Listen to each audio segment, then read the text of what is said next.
Suivez-moi, c'est par ici.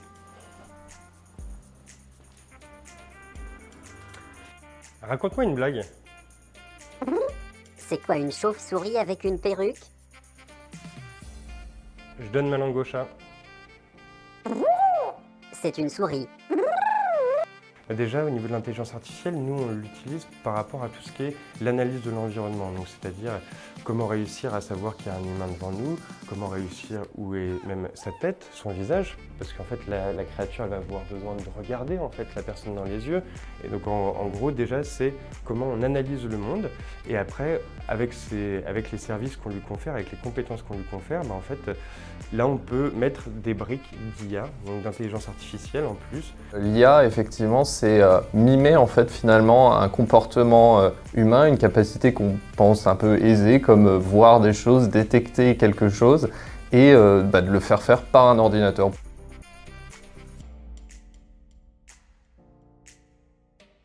On entraîne l'intelligence artificielle en lui montrant des images et on lui dit ce que c'est. Par exemple, là, on va dire qu'il y a une lésion au niveau d'une artère. Là, on va dire que c'est normal, ou là, on va dire que c'est autre chose, par exemple.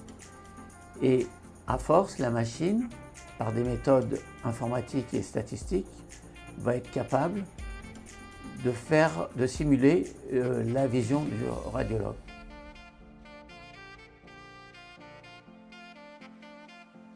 En termes de machine learning ou deep learning, le machine learning, on va faire plus apprendre à un ordinateur quelque chose qui est basé sur un algorithme ou qui est prédéterminé, alors qu'un deep learning, on va alors ici aller un peu plus dans l'inconnu finalement pour faire apprendre quelque chose qui n'est pas forcément scripté ou qui va évoluer au fur et à mesure et au fil du temps.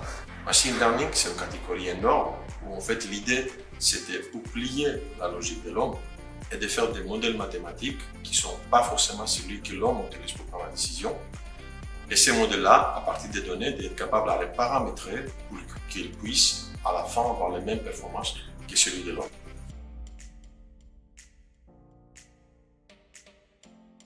C'est toujours le radiologue qui est responsable, qui signe un compte-rendu. L'intelligence artificielle, bien évidemment, ne signe aucun compte-rendu. Il faut savoir que l'intelligence artificielle peut se tromper parfois. Et ce sera toujours le radiologue qui va valider ce que propose l'intelligence artificielle. Et c'est jamais l'inverse. Donc il n'y a pas de crainte à avoir que l'intelligence artificielle puisse remplacer le radiologue, mais va simplement l'aider. En médecine, c'est qu'il y a des données très sensibles. Parce qu'en fait, c'est des données personnelles du patient. Donc il existe un cadre législatif qui est très intéressant au niveau européen, qui protège les patients. Ce n'est pas le cas ni pour les États-Unis, ni pour l'Asie. Les données traitées par l'intelligence artificielle sont toujours de façon anonyme. Mais quand on entraîne une intelligence artificielle, quand on l'utilise, on s'arrange pour cacher le nom des patients. Donc, un patient ne peut pas être reconnu.